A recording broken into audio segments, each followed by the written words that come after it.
everyone and welcome to the White Collar Couple channel.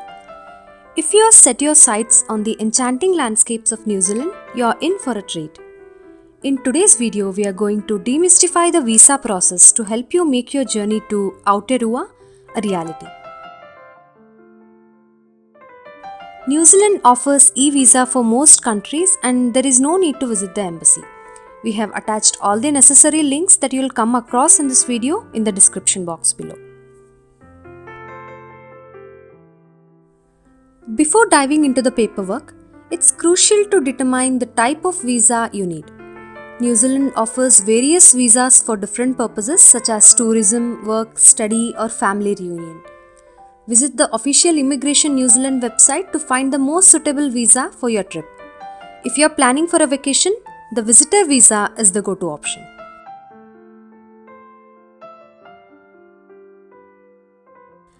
Let's have a look at the required documents in detail.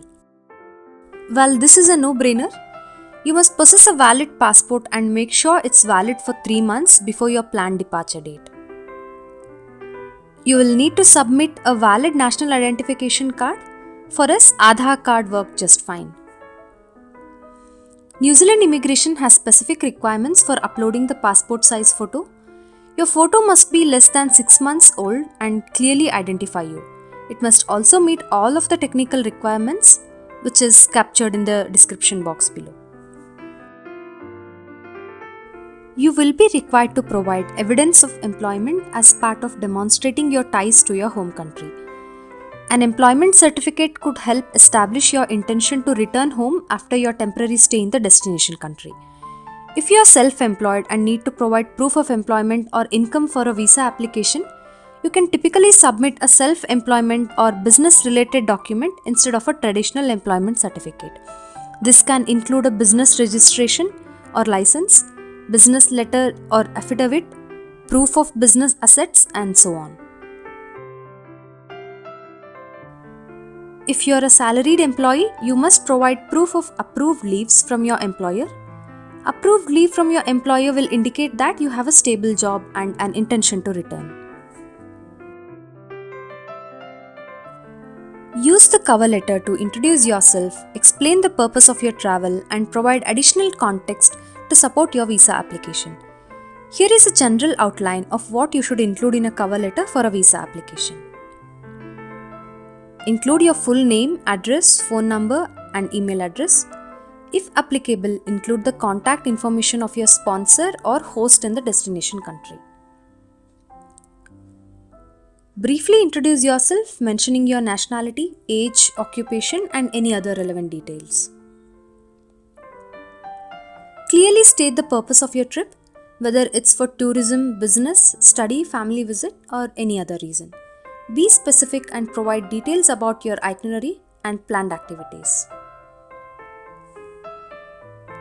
Include information about your intended travel dates, the duration of your stay, and your accommodation arrangements.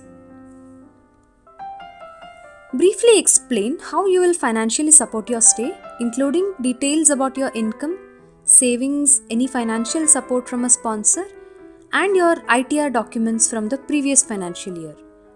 Attach relevant financial documents to support your claim. Demonstrate your strong ties to your home country. This could include the information about your employment, family, property ownership, or any other commitments that indicate your intention to return. Provide details about your previous international travel history, including any visas that you may have obtained and your compliance with immigration regulations in the past. Make sure you book onward and return flight tickets before applying for a visa.